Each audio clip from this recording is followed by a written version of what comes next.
Seems like I've been on a diet since I was about 6 months old, or at least it seems that way. My thorn in the flesh could be my metabolism. Is that possible? Like it refuses to convert calories, it just likes to store them? Now, over the years, I did kind of make friends with my metabolism, and thankfully I was able to knock off a good amount of that, and I've just learned how much intake I can stand in relation to how much I'll be doing that day. The problem is that the day is filled with caloric choices, whether it's a nibble on those snacks that somebody brought to the office, or getting a sandwich from the deli like everybody else is, or eating that tempting dinner, that someone has prepared. Oh, I've learned a fundamental principle, though, of how to control your weight. Yeah, you have to decide in advance what you're going to do. You choose your lunch fare before your appetite or your opportunity chooses for you. I have to decide in the morning what I'm going to do about lunch. And you decide early in the day that perhaps you're not going to eat dinner, or you're going to figure out a very low-calorie dinner. In fact, pre-choosing, that's the point. It's actually the way to control any part of your life. Yeah. I'm Ron Hutchcraft. I want to have a word with you today about fighting temptation before it hits. Now, our word for today from the Word of God comes from Daniel chapter 1. We're in verse 8. Daniel is actually a captive in another country. He's in Babylon. Now, the Jews have been carried away to captivity there, and he's been identified as kind of a leadership prospect. And he and some of his friends are in a leadership academy there, you might say, and he's been asked to eat food that is forbidden to him by his Jewish faith. And he says he won't do it. The Bible puts it this way: Daniel resolved not to defile himself with the royal food and wine, and he asked the chief official for permission not to defile himself in this way.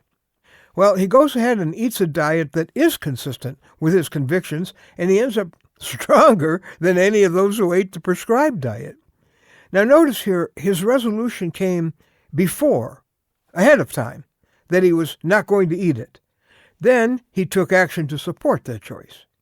He'd already resolved what he would not eat. But see, most of us don't do that. We make situational choices.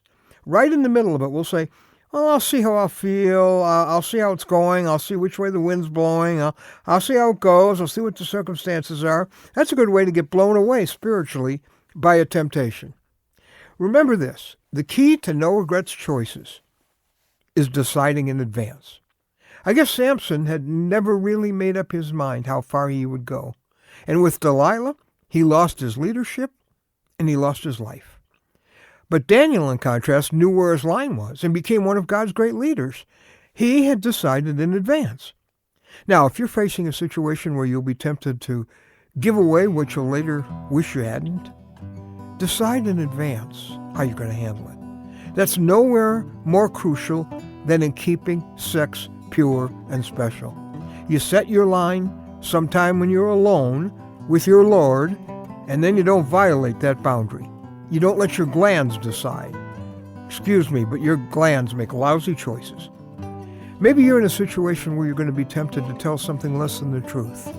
Well, you got to decide now you're going to tell the truth and what truth you'll tell. It might be a situation where you're going to be offered a chance to sin, possibly. Would you decide now? How are you going to respond? How are you going to answer?